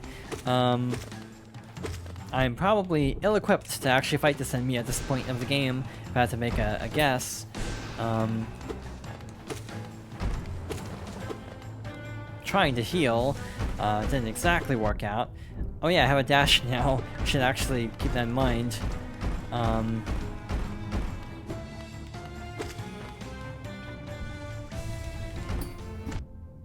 Ow.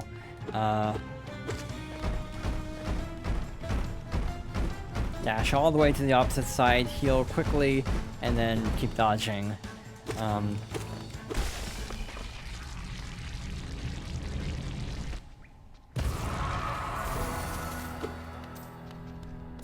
Alright, that wasn't too bad.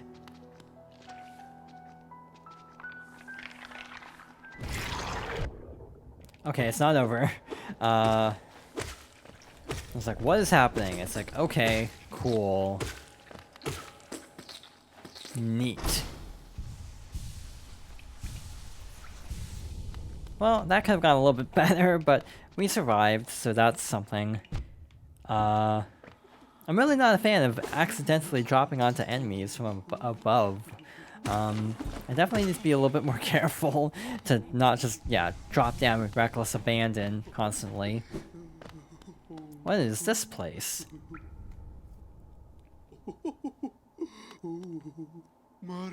Ooh, you surprised me. Hello, hello. Welcome. Come in, sweetling. Come in and make yourself at home. I'm Salubra, and this is my cozy little charm store. Did the townsfolk out there tell you to come visit me? Yes, this is a lovely little village, isn't it? Warm and intimate and full of life. What were we talking about? Oh yes, charms. I can see you started your own collection. Very nice. I'll show you some of my own, and you can take one home with you if you like. A charm shop. We can't really afford a whole lot of this. But it's good to know that this is here. Oh, okay. More charm slots. That would definitely be helpful, but we actually need to own a certain amount before we can even buy these. You have to own 25. Oof. This will take a while. This will make spells stronger. No knockback when, like, swinging, I guess.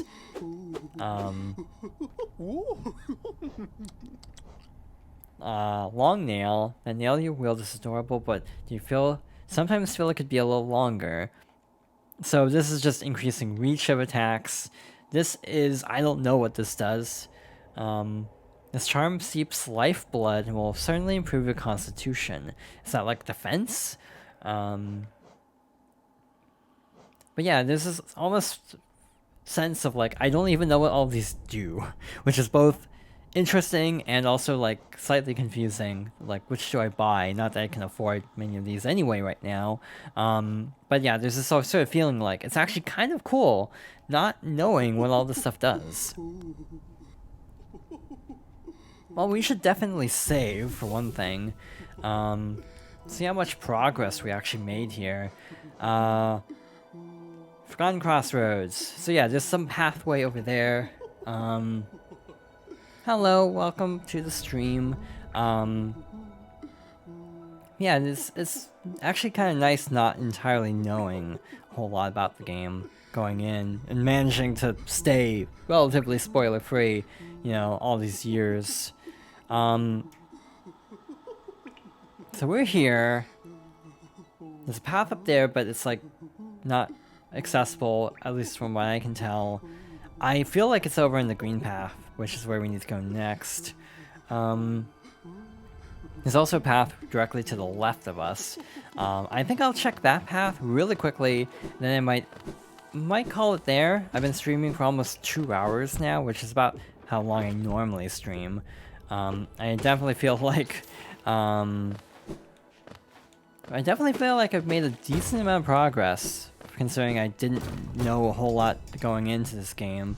My biggest fear was just getting lost for a really long time, and I'm sure that's going to happen at some point. But so far so good. We're actually not getting too turned around. Yeah, there's a path over here. I want to check this really quickly, and then we'll probably save and continue this at a later time.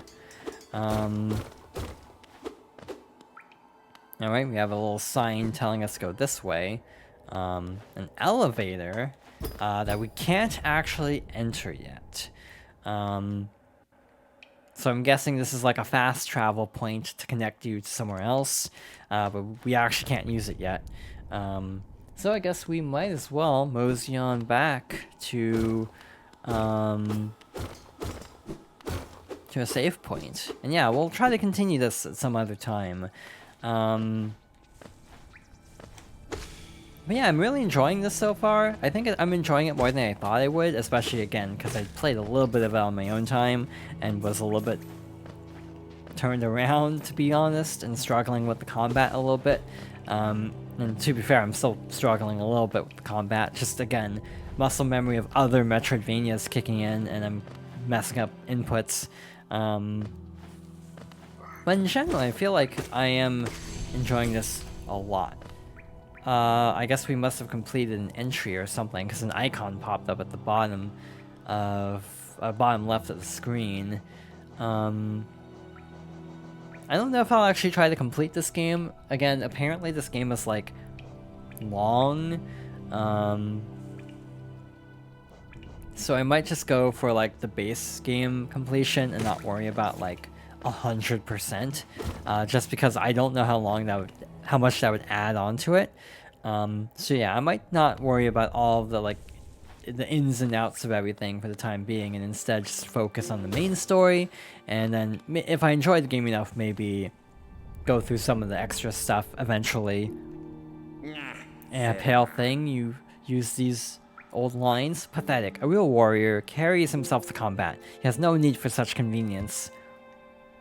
So why are you sitting by this stop? So my theory is we have to go to the green path, so a toll machine with the symbol of a stag. Insert Geo.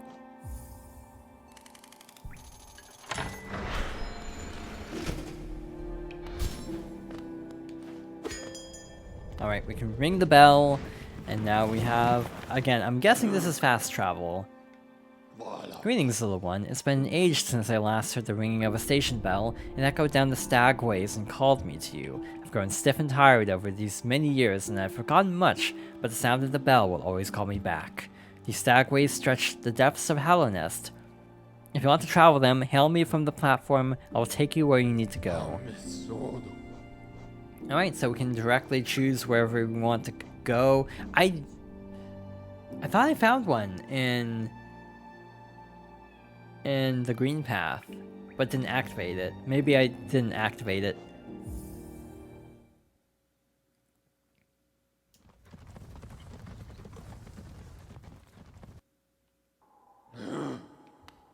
Anyway, we are over here now.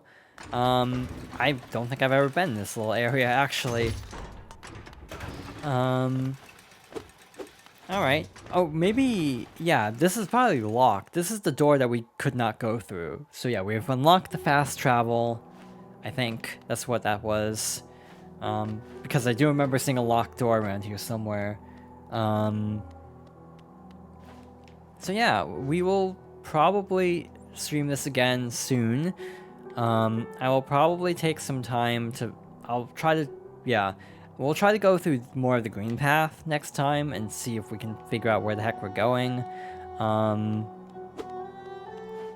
So yeah, but I think we made a decent amount of progress today, especially for a first-time playthrough.